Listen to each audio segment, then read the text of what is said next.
Okay, so you've become a successful advisory service and publisher, and you're a journalist in the time. So you've come to the point where you've started. You wanted to get into ownership.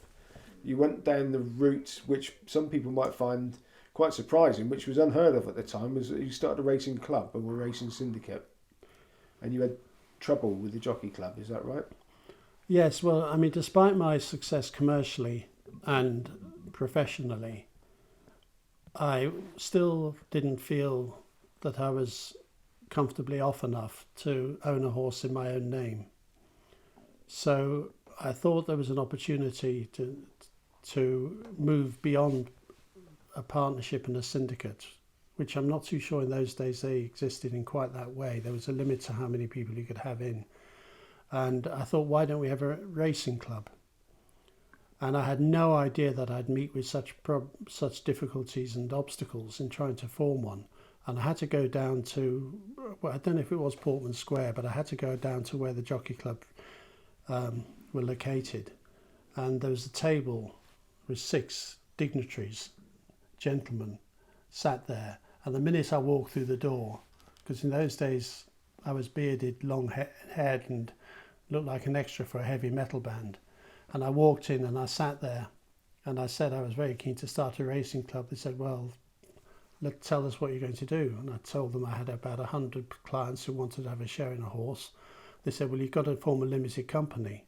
I said, oh, why? He said, well, because that's how it's got to be. They've all got to be registered individually and they've all got to be shareholders in the company. And everything I said was met with negativity and obstruction. In the end, I employed a solicitor, Matthew McCloy, who was a racing solicitor and knew all the ins and outs, and it took us something like 6 months to start it. There was only one other club at the time. Toby Balding ran one, which was similar, but it was structured in a different way. And to cut a long story short, we eventually started it 6 months down the line. 6 to 8 months. It took the best part of a year because I missed a couple of seasons when I wanted to buy a horse. So you kicked the door down really then for, it proliferates now, doesn't it? It does, but in those days racing was hugely elitist. For instance, when I started in the press box and I got a press badge, which I had to wait 2 years to get, I was the only independent owner of a press badge.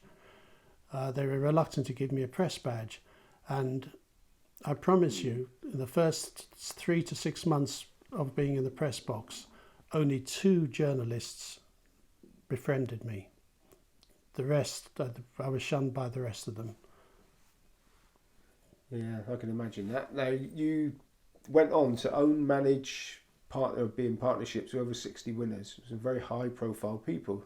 You can tell us a bit about those high-profile people? Yes, I suppose one of the highest profile. Well, I'm a great lover, like you, of music, and any excuse to be around musicians, then I'll jump at it. And Mel Smith, the comedian, was on the ascendant in those days with Not the 9 O'Clock News, which was a very popular satirical program. And he used to go racing. He used to love going racing, and I met him on a number of occasions, and I've never known anyone indulge themselves so much. We used to, I think I can share this now because he's no longer with us, bless him. But we used to go to Lingfield on the train, and he used to buy from Barry Cope's Fish Bar a bottle of champagne after every race, most of which he drank.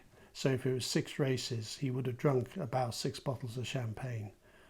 And then we went to his home in Fulham, and there'd be narcotics of interest floating around.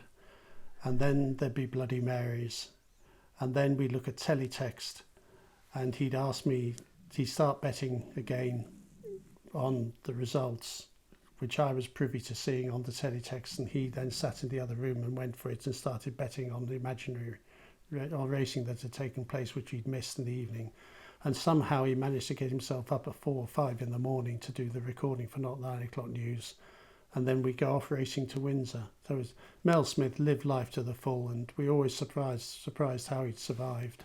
And then another great fan of my column, I shouldn't say fan, that sounds vain, but Steve Harley of Cockney Rebel wanted to meet me because he used to love horse racing, and he read the Sunday Times column, and I got to know him very well, and they both became owners. And my best friend to this day, N. Rytell, who's the voice of Spitting Image and a great mimic, and so one of the horses we had was called Cloudwalker, and he was owned. Most members of Equity had a share in him at some point in their lives.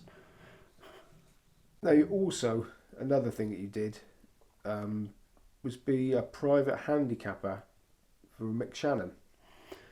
Now, what does that suggest that the official ones make a lot of ricks? I mean, what's the main reason for employing a private handicapper? Well, I was asked.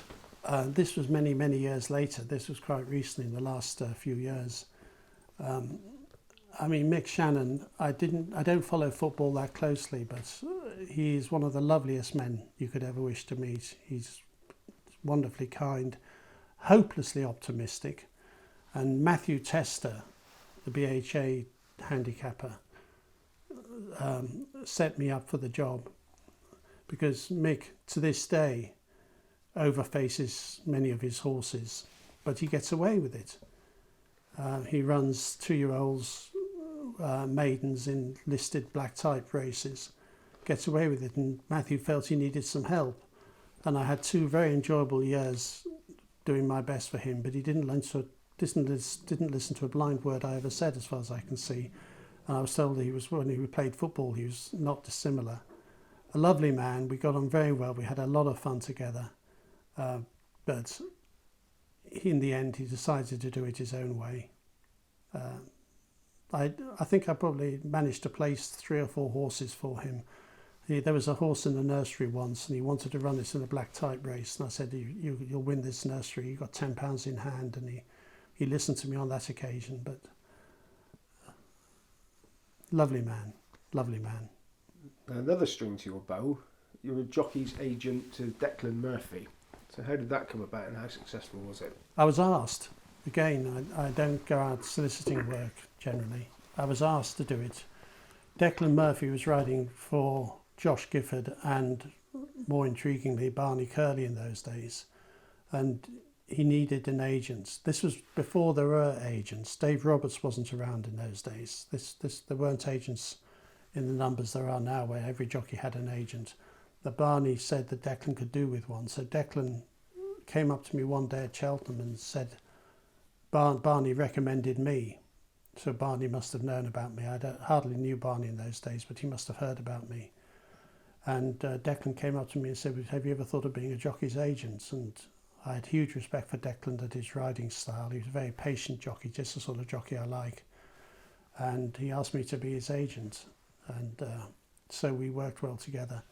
And he's one of the great judges of this business.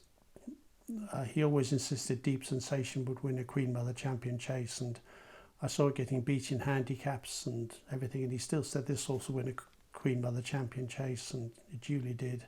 And he became the inspiration for a book I wrote called Strictly Classified, Declan Murphy, when he spoke about the spirit of a horse and the psychology of a horse. I learnt an awful lot from him, and as a collateral benefit, I also worked a little bit with Barney and picked up gems from Barney, of course, during that time, as anyone would.